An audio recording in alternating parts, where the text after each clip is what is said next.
ವಿಜಯನಗರ ಜಿಲ್ಲಾ ಎಸ್ಪಿ ಶ್ರೀ ಹರಿಬಾಬು ಅಧ್ಯಕ್ಷತೆಯಲ್ಲಿ ರಾಜ್ಯ ಹೆದ್ದಾರಿ ಸಹಾಯಕರು ಮತ್ತು ಆಂಬ್ಯುಲೆನ್ಸ್ ಚಾಲಕರಿಗೆ ಹೆದ್ದಾರಿ ಸುರಕ್ಷತಾ ಅರಿವು ಕಾರ್ಯಕ್ರಮವನ್ನು ಕೂಡ್ಲಿಗಿ ಪ್ರವಾಸಿ ಮಂದಿರದಲ್ಲಿ ಜರುಗಿಸಲಾಯಿತು.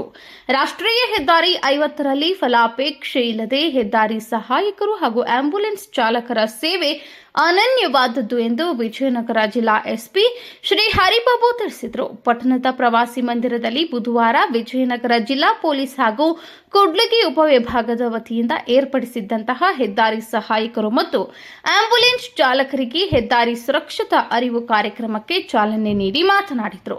ಕಳೆದ 3 ವರ್ಷಗಳಲ್ಲಿ ರಾಷ್ಟ್ರೀಯ ಹೆದ್ದಾರಿ 50ರಲ್ಲಿ ಅಪಘಾತಗಳ ಸಂಖ್ಯೆ 17% ಕಡಿಮೆಯಾಗಿದೆ. ಅಪಘಾತಗಳು ಆಕಸ್ಮಿಕವಾಗಿ ಜರುಗುತ್ತವೆ. ರಾಷ್ಟ್ರೀಯ ಹೆದ್ದಾರಿಯಲ್ಲಿನ ಸಹಾಯಕರ ನೆರವಿನಿಂದ ಬಹುತೇಕ ಅಪಘಾತಗಳಲ್ಲಿ ಜನರು ಸಾವಿನ ದವಡೆಯಿಂದ ಪಾರಾಗಿದ್ದಾರೆ. ಹಗಲಿರುಳು ಎನ್ನದೇ ನಿಸ್ವಾರ್ಥವಾಗಿ ಹೆದ್ದಾರಿ ಸಹಾಯಕರು ಸಹಾಯ ಹಸ್ತ ಚಾಚುತ್ತಾರೆ. ಪೊಲೀಸ್ ಹಾಗೂ ಆರೋಗ್ಯ ಇಲಾಖೆಗೆ ಬೆಂಬಲವಾಗಿ ಈ ಸೇವಕರು ತಮ್ಮ ಸೇವೆ ಮಾಡುತ್ತಿರುವುದು ಶ್ಲಾಘನೀಯ ಕಾರ್ಯ ಎಂದು ಸ್ಮರಿಸಿದರು. ಈ ಸಂದರ್ಭದಲ್ಲಿ ಅನೇಕ ಹೆದ್ದಾರಿ ಸಹಾಯಕರು, ಆಂಬ್ಯುಲೆನ್ಸ್ ಡ್ರೈವರ್ಗಳು, ಎನ್ಎಚ್ ಹೈವೇ ಸಹಾಯಕರು, ಪೊಲೀಸ್ ಇಲಾಖೆಯ ಕೂಡ್ಲಿಗಿ ಡಿವೈಎಸ್ಪಿ ಮಲ್ಲೇಶ್ ದೊಡ್ಡಮನೆ, ಕೂಡ್ಲಿಗಿ ತಹಸೀಲ್ದಾರ್ ನೇತ್ರಾವತಿಯವರು, ತಾಲೂಕು ಟಿಎಚ್ಒ ಆದಂತಹ ಪ್ರದೀಪ್ ಮೋಳಿ, ತಜ್ಞರಾದಂತಹ ರವಿಕುಮಾರ್, ಅನೇಕ ವಿಭಾಗದ ಪೊಲೀಸ್ ಅಧಿಕಾರಿಗಳು ಭಾಗಿಯಾಗಿದ್ದರು.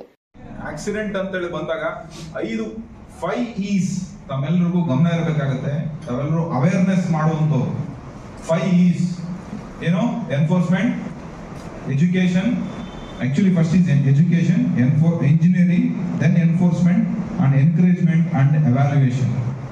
So 5 E's first ನಾವೆಲ್ಲರೂ ಎಜುಕೇಟ್ ಮಾಡಬೇಕು. ಈಗ ನಾವೇನ್ ಮಾಡ್ತಾ ಇದೀವಿ, ತಮಗೆ ಮಾಡೋಂಥದ್ದನ್ನ ತಾವು ಅವೇರ್ನೆಸ್ ಕಾರ್ಯಕ್ರಮಗಳಲ್ಲಿ ಭಾಗಿಯಾಗುವ ಸಂದರ್ಭಗಳಲ್ಲಿ ಈ ವಿಚಾರಗಳನ್ನ ಹೇಳಬೇಕಾಗ್ತದೆ. ಎರಡನೇದು ಇಂಜಿನಿಯರಿಂಗ್. ಎಷ್ಟೋ ಸಂದರ್ಭಗಳಲ್ಲಿ ರೋಡ್ ಇಂಜಿನಿಯರಿಂಗ್ ಡಿಫೆಕ್ಟ್ಸ್ ಇಂದ ಆಕ್ಸಿಡೆಂಟ್ ಸಂಭವಿಸ್ತದೆ. ನಾನು ಈ ಹಿಂದೆ ಕೆಲಸ ಮಾಡಿದಂತ ಒಂದು ಜಿಲ್ಲೆನಲ್ಲಿ ಒಂದು ಯಾವುದೋ ಒಂದು ಜಾಗ ಇತ್ತು, ಧಾರ್ಮಿಕ ಸ್ಥಳ, ಅಲ್ಲಿ ವಿಪರೀತ ಆಕ್ಸಿಡೆಂಟ್ಸ್ ಆಗ್ತಾ ಇತ್ತು. ಜನರದೆಲ್ಲ ಒಂದು ನಂಬಿಕೆ, ಏನೋ ಅಲ್ಲಿ ಇದೆ, ಬೇರೆ ರೀತಿ ಇದೆ ಅಂತೇಳಿ ಒಂದು ಇದರಲ್ಲಿ ಎಷ್ಟು ಆಗ್ತಿತ್ತು ಅಂದ್ರೆ ರಿಪೀಟೆಡ್, ದಿನಕ್ಕೆ 2, ಬೆಳಗ್ಗೆ ಒಂದು, ಸಾಯಂಕಾಲ ಒಂದು, ಇಲ್ಲ ಕನಿಷ್ಠ 2 ದಿನಕ್ಕೊಂದು ಒಂದು ಆಕ್ಸಿಡೆಂಟ್ ಆಗ್ತಾ ಇತ್ತು. ಅದರಲ್ಲೂ ಡೆತ್ ಆಗುವಂತ ಒಂದು ಆಕ್ಸಿಡೆಂಟ್ಸ್.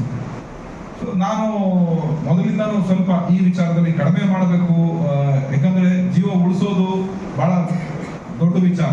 ಯಾಕಂದ್ರೆ ಅಷ್ಟು ಸುಲಭ ಅಲ್ಲ. ಒಬ್ಬ ನೋಡಿ, ಈಗ 274 ಇದ್ದಂತ ಆಕ್ಸಿಡೆಂಟ್ 222